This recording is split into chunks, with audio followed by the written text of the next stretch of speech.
You're listening to the Embrace Family Recovery Podcast, a place for real conversations with people who love someone with the disease of addiction. Now here is your host, Margaret Swift Thompson.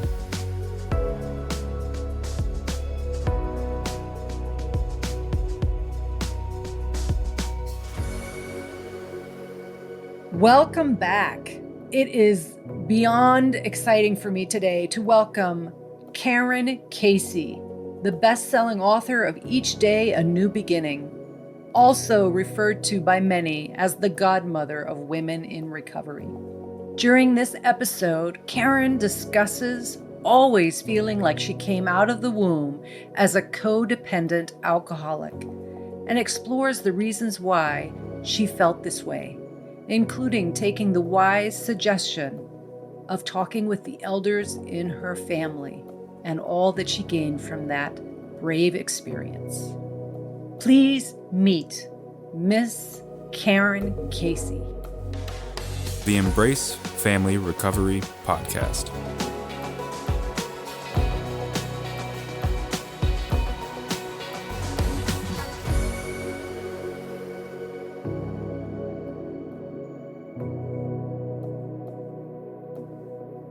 I am truly humbled and honored to introduce today my guest, Karen Casey, and I will add all the wonderful bio information. But I think the thing that I like to do with my guest, Karen, is first of all, welcome you and say thank you for being with us. I know the audience that listens will gain so much from anything you share about your journey of your story and the great works of literature that you've written that have helped so many. But how would you describe your qualifier? You know, what got you to actually engage in your own recovery? Where did that happen? I think that background would be really important for people to understand your journey. When I think back, we talk about coming out of the womb as a codependent or an alcoholic. And I think I came out as a codependent alcoholic. And then I took that first drink at 13, and it eased that constant angst about where do I fit in this picture. And I look at my journey, and I tend to think this is true for all of us. I don't know that everybody is in sync with this idea, but I think we all end up having the perfect journey for who we are.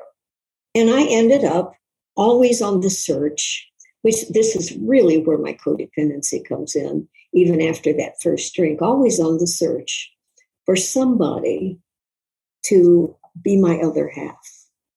And in fact, for somebody to kind of embrace me, because I didn't feel embraced in my family.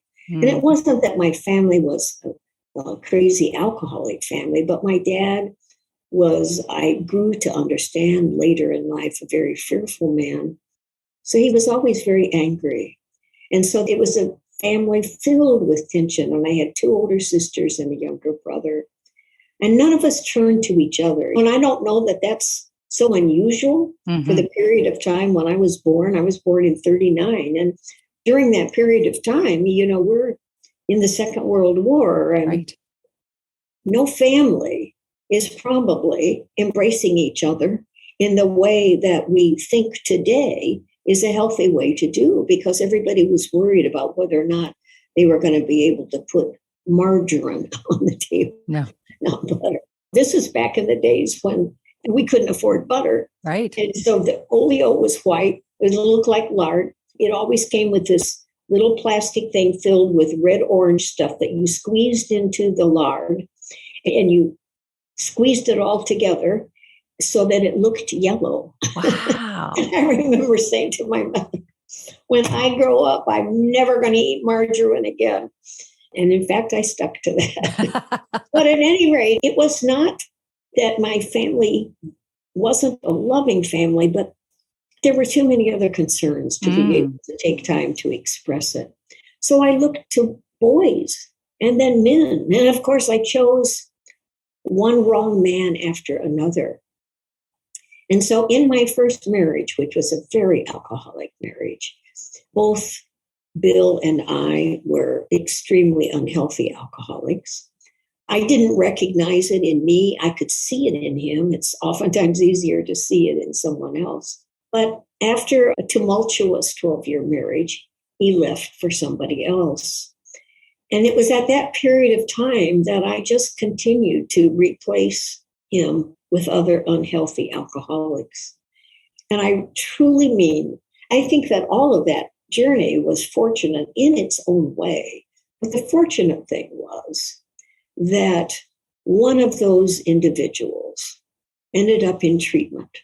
Mm. And his counselor looked at me and said, you know, you have all kinds of furrows in your forehead, and I know what that means. And it's like, what? You need Al-Anon. And I had no idea what Al-Anon was. I'd never heard of Al-Anon before. Wow. And I wanted to comply because guess what? I wanted to save that relationship because I did not. I mean, I was so codependent. I didn't want to be without a relationship partner because of what that would say about me. Mm. So, of course, I went to Al-Anon. And that was the turning point, truly, for me. And that was in 1974. I walked into that meeting and I didn't know a soul, of course, and it was men and women, and it was at the Unitarian Society on Mount Curve. And I lived close by there. And I walked in there, and at that point, of course, lots in my life had changed. I was working on my doctorate. I had quit elementary teaching, but I had not quit drinking, of course. But I walked into that meeting and I looked around and I thought, this is how I want to feel. Because it was a room full of men and women who were happy, joyful. You could just tell that they were embracing each other in so many ways, even though I didn't know a soul. And I felt for the first time in a room of strangers that it was okay to be there. Mm. And that I was one of them, that I was welcomed by them. And a really funny thing happened. I don't know if you want to know all this. This is great. Your story means something because people will recognize your name if they've been in the world of recovery. They'll recognize your name as being a name that's associated with a lot of great literature, meditation books, and things that you've written, which we'll get into. But I don't know that people know or think about what led to someone being that prolific in writing. So your story paints that picture. You're sharing your experience, strength, and hope, and also clinical wisdom and experience through your writing. What I do want to ask, though, before you go into the next part, because I know that your Al-Anon came before your recovery with AA, which was my story also. I'm a recovering food addict, but I didn't get into that until I had been in Al-Anon and I was hurting bad enough still to face my truth. You mentioned codependency and alcoholism probably out of the womb, that it was something within you. You obviously don't blame your family, though speak to some of the challenges being in your family. Codependency gets a bad rap as a label. It does. And I think before we go even further down stories, because we're going to use the term a lot, what is your working definition of codependency? What works for you to help other people understand it, to maybe take that sting out of it, but understand it a little better? Well, I kind of look at it from two angles. I look at codependency as coming to the realization that they look to others to define themselves. And I also think of codependency as feeling as though if you do not have somebody else in your life, then you're not lovable. That your life is reliant on somebody else completing you. That alone, you just don't measure up. And I think that when I married Bill, my first husband, it wasn't because I loved him. I didn't even think about that. I married him because he asked me. I married him because I wanted to be wanted. And it was apparent to me that alcohol was an issue in his life. I certainly didn't acknowledge that it was an issue in mine as well, but it had been for a long time.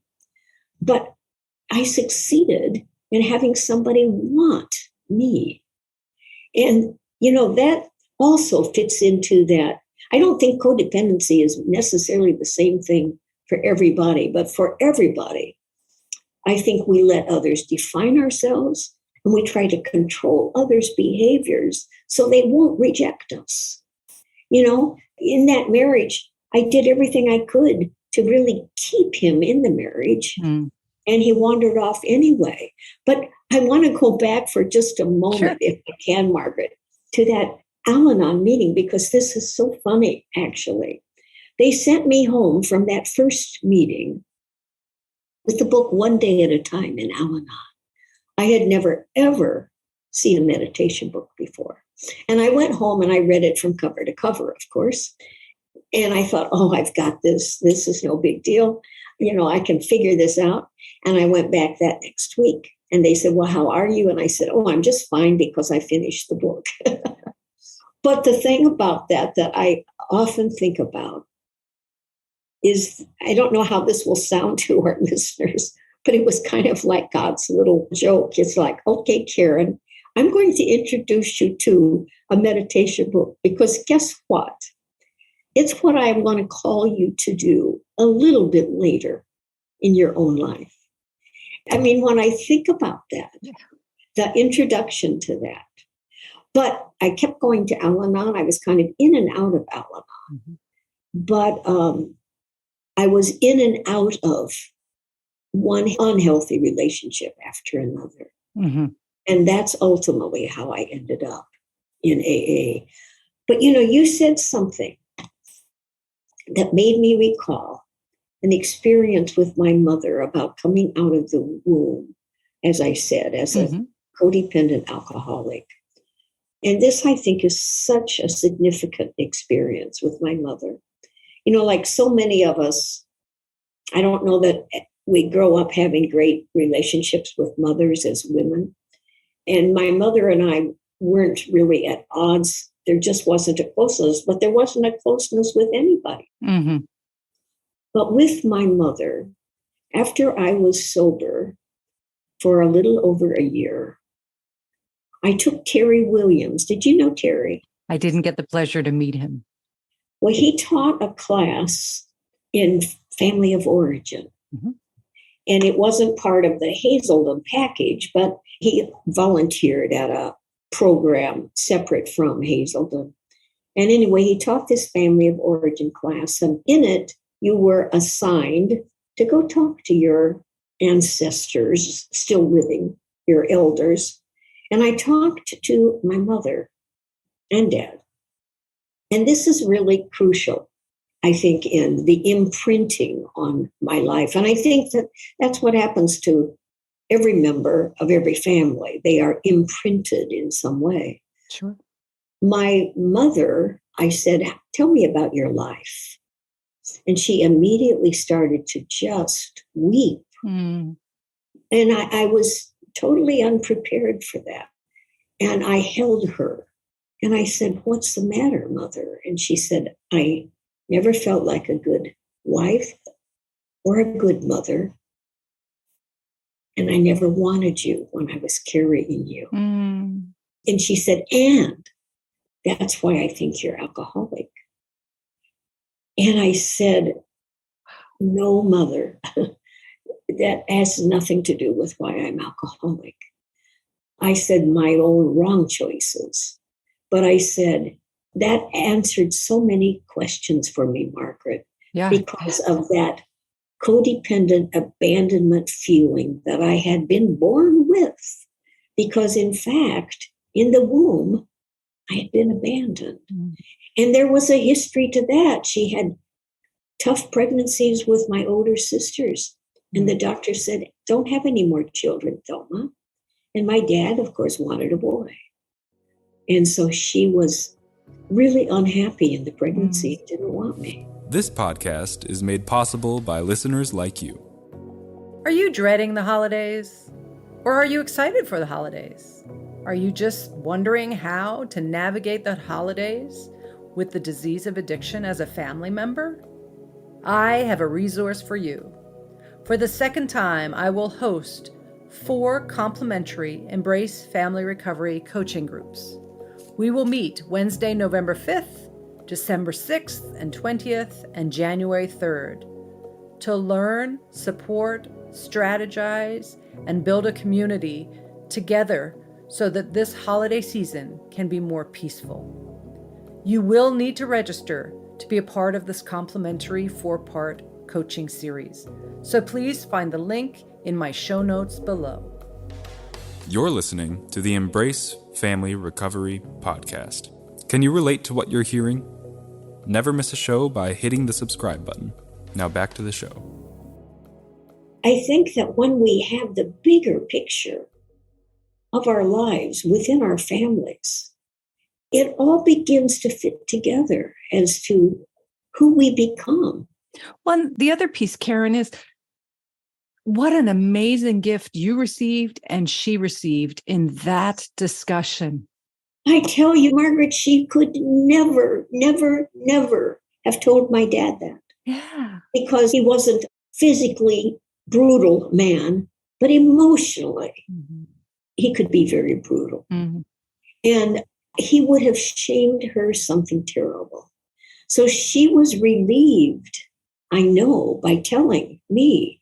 And it brought us so close together. It was like she had finally let go of the secret that had haunted her. And her secret was what answered so many of my own questions. Right. It freed me. Her freedom also freed me to understand things that I would not have understood otherwise. And it comes down to taking a risk, being vulnerable, and communicating. And we have to offer that opening to each other. And so I'm so grateful that Terry Williams gave me the courage to do that. And then I talked to my dad too, and guess what? He said he had been afraid every day of his life from the time he was 6 years old. And that answered so much. And it was because of something that had happened in his family. And it just answered so much about the family dynamics. Right. And, you know, the fact that we would sit at the supper table. That was back in the days when you didn't have dinner, you had supper. We'd sit at the supper table and there would be all of this tension. I mean, everything was answered ultimately when I looked back on it. You said in here a line that jumped out at me, and I don't remember where exactly it was from. I think it was from a codependency meditation book, but it was, I constantly watched the face of others to see if I was okay. Right. Oh, can I relate? Oh boy, I tell you, you know, in that first marriage with Bill, because he was quick to anger because of alcohol, and I was always kind of walking on pins and needles. He wasn't a violent man, but he was much like my dad in the sense that he was quick to rage. But we would go to a movie or something, and he would say, and he was working on his doctorate at the University of Minnesota. We had moved from Lafayette, my hometown. We met at Purdue when we were there together and got married in our senior year. And 3 years later, moved to Minnesota. But at any rate, we'd go to a movie and then he would say, you know, what did you make of that?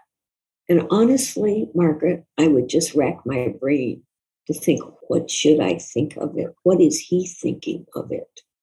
Because I wanted to make sure I agreed with what he thought.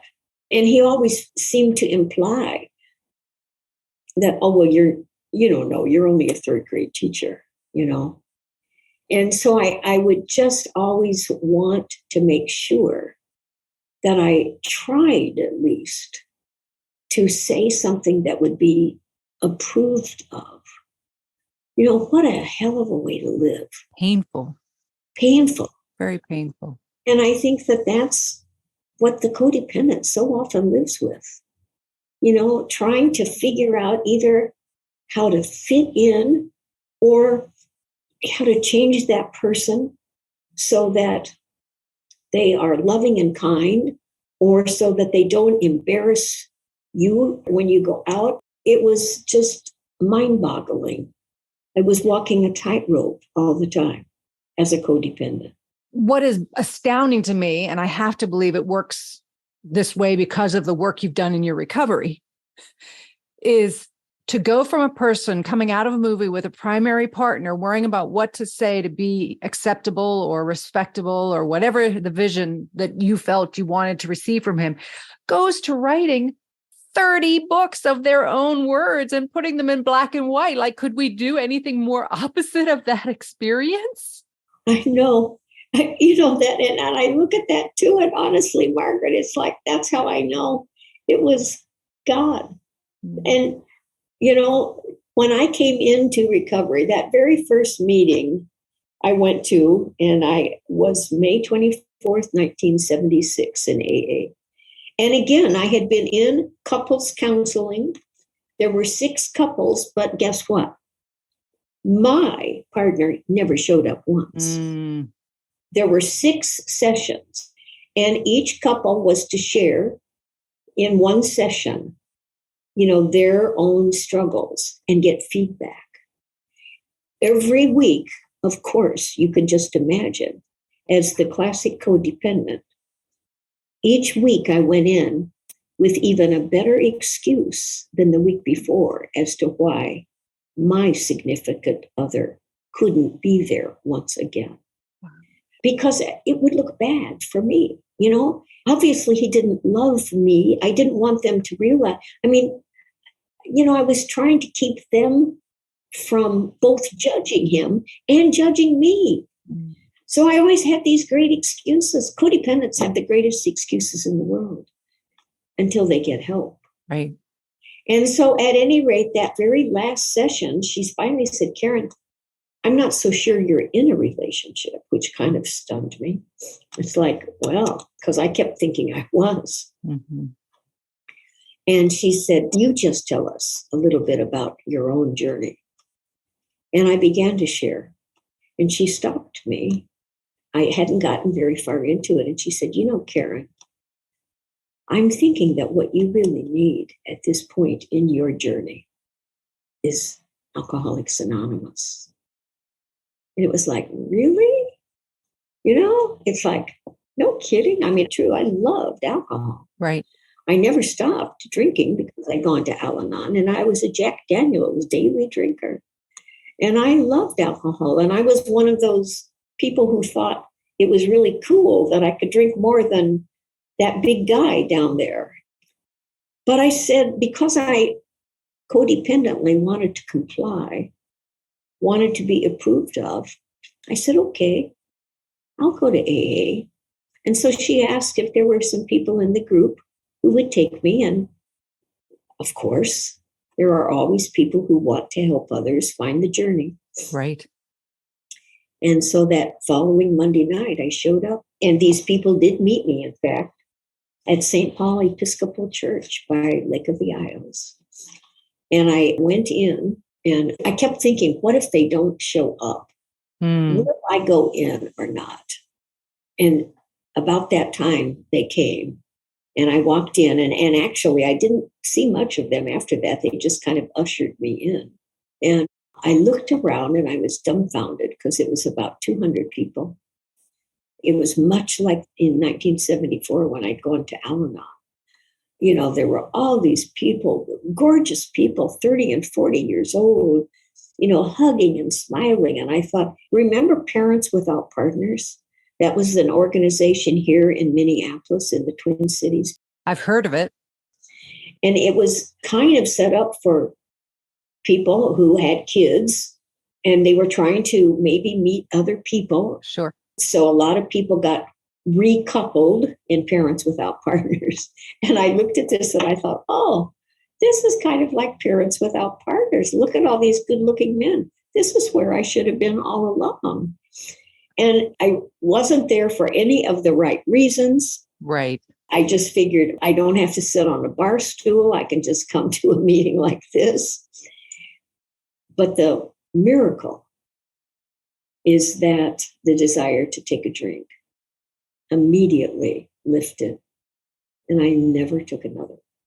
Wow. And that wasn't my intention. And it happened anyway. Get your behind to the chair and the rest can happen. Right. Yeah. Right. I mean, it was just a miraculous kind of transformation. I really also can connect with what you just shared. And I think it's hopeful for families listening. You know, I went for all the wrong reasons and a miracle still happened. Yeah. And they need to hear that, because I think that we as family members who love someone with the disease want the best for the person we love and want to cajole and make them get there and hear it perfect and do it the way we hope they'll do it. And instead, if we can let go of that being our issue, our fear, our worries, and allow them the respect and dignity to find their path, let's see what can happen. Yeah. Yeah. You know, I think that I don't know if other people think about their lives as kind of these little puzzle pieces that actually end up fitting together perfectly. But I do believe that. That is how I see it. I see it as tapestry that I was weaving always. And the dark colors of the tapestry were growth periods. Yep. And, at 83, I don't know how many additional new bright colors I'll be adding, but I know they'll be the right ones. And, I look at my life and feel so grateful that I came out of the womb the way I did, and that it introduced me to a way of life that was more than I could ever have imagined. And, now, how did all this happen? How did 30 books happen? It happened because I mean it when I say that was God's intention. I don't really think of it as automatic writing, but I don't know how my writing happens, Margaret. I just kind of sit down and it flows. When I was writing my dissertation, before I started, my major professor, the director for my dissertation at the University of Minnesota, was Mulfred Sibley. I don't know if that's a name familiar to you or not, but he was the head of the political science department. My doctorate is in American studies. And he was the head of the political science department, and such a wonderful man. He was a Quaker. He was part of every peace movement that ever happened in the Twin Cities. And I met with him, and he said, well, the first thing we need to do, Karen, is take a look at your outline. And I said, well, Mr. Sibley, I haven't written an outline. I was teaching at the university at the time. I was teaching writing. Wow. I was teaching other students how to do outlines. Never did I do an outline in my life. And I said, I don't have an outline. And he said, oh, that's interesting. He said, I don't believe I've ever had a student writing a dissertation without an outline. But he said, if that works for you, it works for me.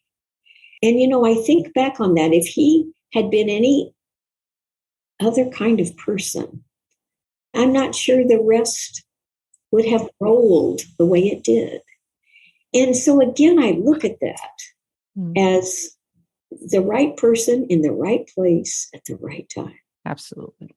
And our job is to stay open to that. Yeah. Whether we call it God, good orderly direction, higher power, universe, nature, our job on any aspect of this family illness is to stay open to the messengers, to stay open to suggestions, to take suggestions and try them. And that's obvious in your story, Karen, a big part of how you got to where you were able to grow and heal in your recovery. The messengers are always there.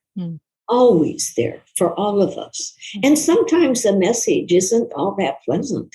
Yes. And when I look back at my early life, I hate the word victim, but I ended up experiencing sexual abuse when I was about 10. And there's nothing about that that's pleasant. No.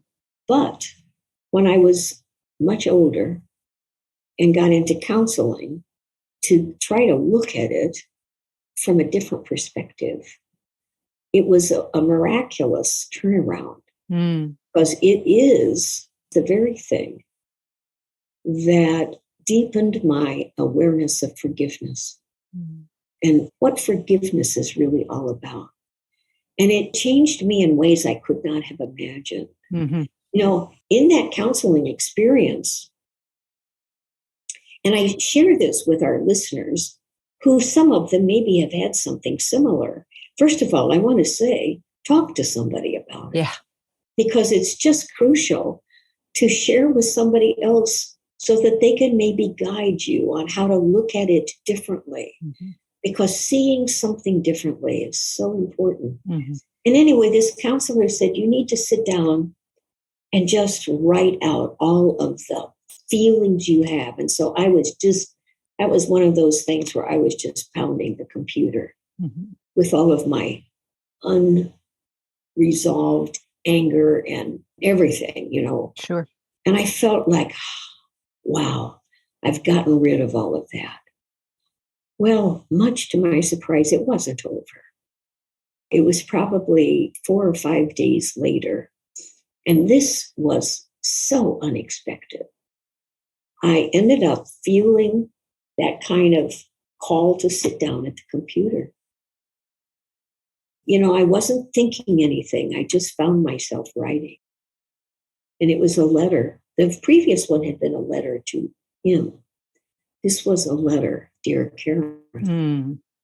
And it was a letter that I don't know from where it came, but it was a letter from him. He asking for forgiveness and telling me about his life. And he too had been abused. And as I was writing it, I was dumbfounded. I would, you don't expect something like that at all. And at the end, he just said, please, please forgive me. And I printed it out and I took it downstairs and showed Joe, my husband. And I said, what do you make of this? And he said, I think you can finally let it go.